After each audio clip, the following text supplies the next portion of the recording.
안녕하세요. 실리콘밸리를 다녀왔습니다. 실리콘밸리에 있는 애플 비지터 센터에서 비전 프로 체험을 잠깐 했었거든요. 제 결론이요? 잡스가 살아있었다면 절대 출시하지 않았을 제품입니다. 빅테크 기업이 똑같이 소프트웨어를 다루고 있지만 사실은 성향적으로 굉장히 차이가 많이 나요.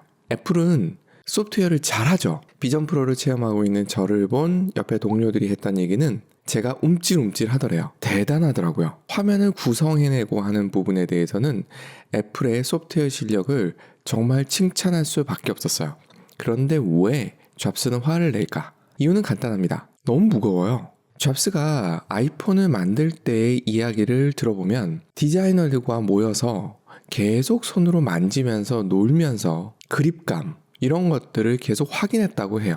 최근에 중국의 IT 기업들이 이걸 흉내내는 모습들을 좀 보여주는데 좀 웃기기는 해요. 어쨌든 애플의 기본적인 철학, 아니 그냥 성향이라고 하죠. 성향은 UX, UI에 목숨을 건답니다. 그런 면에서 보면 비전 프로가 무겁다. 이것은 단순히 단점이 아니라 애플스럽지 못하다. 이렇게 이야기하는 것이 좀 더 맞을 것 같습니다. 그래서 잡스는 분명히 화를 내고 출시하지 말라고 1년 정도 또는 2년을 더 투자했을 겁니다. 그렇다고 해서 애플이 비전 프로를 실패했다고 해서 끝이냐? 그건 아니죠. 애플은 UX, UI를 최적화시키고 다시 얘기해서 사용자 경험을 최적화시키기 위한 노력을 계속하고 있어요. M1, M2, M3로 진행되는 애플 칩 이 칩은 다른 회사의 칩들과 좀 달라요. 뭐가 다르냐면 마이크로소프트든 아마존이든 구글이든 테슬라든 자체적으로 만드는 칩들의 목적은 판매용이라기보다는 자체 서버를 더 효율적으로 동작시키기 위한 툴에 가깝습니다. 다시 얘기해서 최종적으로 판매하는 어떤 제품용 칩이 아니에요. 하지만 애플은 판매용 제품에 사용할 칩을 만드는 회사예요. 다른 겁니다. 어느 기업이 더 좋고 나쁘다라고 이야기할 것은 없는 것 같고요. 접근이 다르다. 이걸 통해서 인공지능 시대 또는 빅테크 기업이 활동할 무대에서 각 기업들이 잘할 것, 그리고 못할 것, 그리고 어떤 것은 시도하더라도 잘 안 될 것, 또는 시도하면 잘 될 것, 이런 것들을 구분해낼 수 있는 어떠한 단초를 얻어낼 수 있는 것 같아요. 무엇을 통해서? 그 기업들의 성향을 통해서. 애플이 애플카를 포기했어요. 애플이 갖고 있는 데이터와 애플카에서 필요한 데이터가 달랐던 거죠. 다시 얘기해서 애플이 추구했던 인공지능에 필요한 데이터를 애플은 갖고 있지 못했던 거예요. 이 데이터는 테슬라만 거의 갖고 있는 것 같습니다. 그래서 테슬라가 강하다라고 얘기하는 거고, 또 하나는 테슬라의 성향이에요.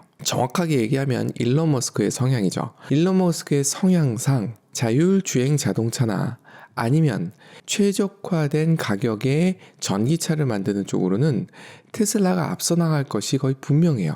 그럼 오픈 AI는 어떨까요? 오픈 AI는 다행스럽게도 마이크로소프트가 투자한 회사에서 만든 거예요. 만약 마이크로소프트 내부에서 만들었다면 어땠을까요? 마이크로소프트가 돈을 번 방식은 윈도우 그리고 오피스였습니다. 그러면 마이크로소프트가 주로 갖고 있는 데이터는 당연히 사무 자동화에 관계된 데이터들일 거예요. 여기에 또 하나, 빌 게이츠의 성향은 사무 자동화에 필요한 소프트웨어를 만드는 데 맞춰져 있어요. 그래서 잡스와 빌 게이츠는 서로 만나기가 쉽지 않았던 거죠. 물론 잡스가 필요했기 때문에 빌 게이츠의 오피스를 맥에다 올리기는 했습니다만 UX, UI에 대해서는 끊임없이 욕을 했거든요. 마이크로소프트가 윈도우를 만들 때 UX, UI를 맥에서 가져왔다라고 이야기를 해요. 물론 이때 빌 게이츠의 말은 애플도 당시 실리콘밸리에 있었던 HP라든가 앱슨이라든가 이런 기업들이 갖고 있었던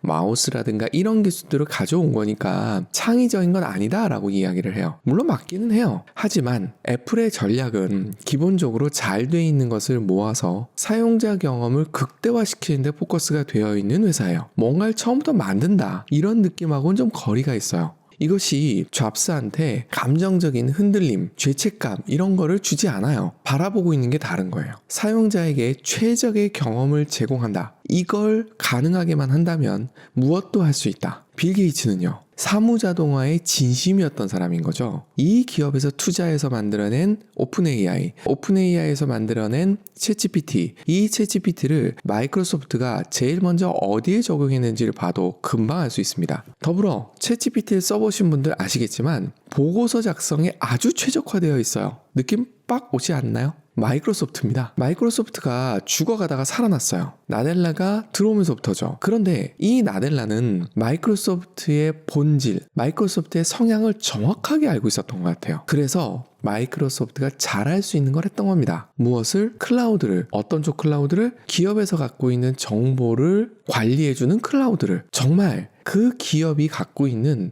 데이터, 이건 물리적인 부분이라고 볼 수 있고 실제로 그 기업이 갖고 있는 성향을 정확하게 파악했다고 볼 수 있습니다. 최근 마이크로소프트가 인텔에서 하고 있는 파운더리 서비스의 첫 번째 고객이 되기로 했다고 합니다. 정말 잘 어울리는 조합이에요. 왜냐하면 인텔이 만드는 칩은 범용 칩이에요. 어떤 특화된 것이 아니에요. 마이크로소프트는 이 범용성을 이용해서 사무자동화를 하는 기업이에요. 둘은 궁합이 잘 맞을 겁니다. 단 인텔이 다른 기업의 칩을 잘 만들어줄 수 있는 파운더리냐, 그렇게 다시 탄생할 수 있느냐라고 묻는다면 물음표가 많이 찍혀요. 인텔이 갖고 있는 기본적인 DNA 때문이에요. 마이크로소프트는 인터넷에 대해서, 정확하게 얘기해서 빌 게이츠는 인터넷에 대해서 굉장히 부정적으로 봤던 사람이에요. 인터넷을 일반적인 사람들이 쓴다고, 그래서 PC 필요하다고, 말도 안 되는 소리야 라고 이야기했던 게 마이크로소프트예요. 그래서 인터넷 브라우저를 넷스케이프라는 회사가 휘젓고 다니기 시작해서야 비로소 익스플로러를 만들어서 내놨죠. 덕분에 넷스케이프는 망했습니다. 하지만 마이크로소프트조차도 인터넷 세상에 적응을 못했어요. 그래서 우리는 브라우저를 크롬을 쓰게 된 거죠. 구글은 그럼 어떨까요? 구글은 검색 엔진으로 시작한 회사예요. 다르게 얘기하면 정보를 검색하는데 진심인 회사라고 볼 수 있는 거죠. 그러면서 쌓인 데이터가 있는 거죠. 결이 다른 겁니다. 그러면 구글에서 인공지능을 하면 어떤 데이터를 이용하고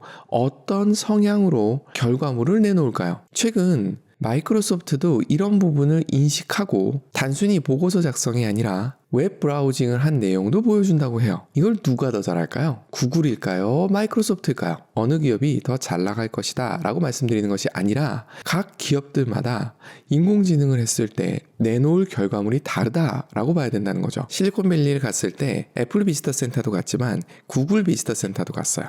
애플 비지터 센터는 우리가 가는 애플 스토어가 그대로 있습니다. 그리고 애플 본사를 조금 보여줘요.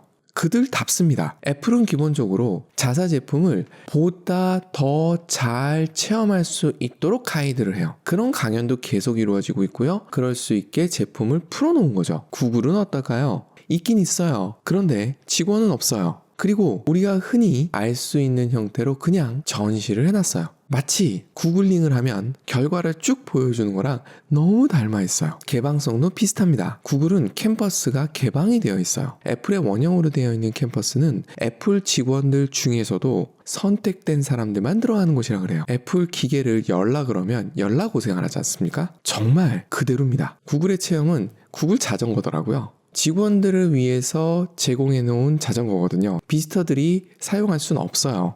하지만 모르고 사용하는 사람들이 종종 있죠. 저처럼. 이런 식으로 빅테크 기업들은 서로 다른 DNA를 갖고 있기 때문에 인공지능 분야에서도 서로 다른 분야에서 장점을 보여줄 겁니다. 메타가 하드웨어를 해보겠다고 오큘러스 리프트를 만든 회사를 구매를 했죠. 결과는요, 아무것도 없습니다. DNA가 달라서 그래요. 메타의 DNA는 커뮤니케이션에 있어요. 사람들이 모여서 서로 수다 떠는 것에 최적화된 회사예요. 그러면 아마존은 어떨까요? 아마존은 쇼핑의 진심입니다. 아니, 쇼핑으로 시작했기 때문에 그걸 잘할 수밖에 없어요. 그러면 아마존의 인공지능은 쇼핑에 최적화될 수밖에 없다는 얘기가 됩니다. 애플의 전략은 뭘까요? 애플이 인공지능을 포기했다고요? 애플은 모든 게 만들어지면 UX, UI에 초점을 맞춰서 조합을 해내는 DNA를 또 한 번 보여줄 겁니다. 궁금해요. 애플이 또 어떤 형태로 마이크로소프트가 또는 구글이 또는 메타가 만들어낸 또는 아마존이 만들어낸 인공지능을 믹스해서 결과물로 보여줄지, 그 기업의 DNA를 한번 살펴보는 것도 투자 성공으로 가는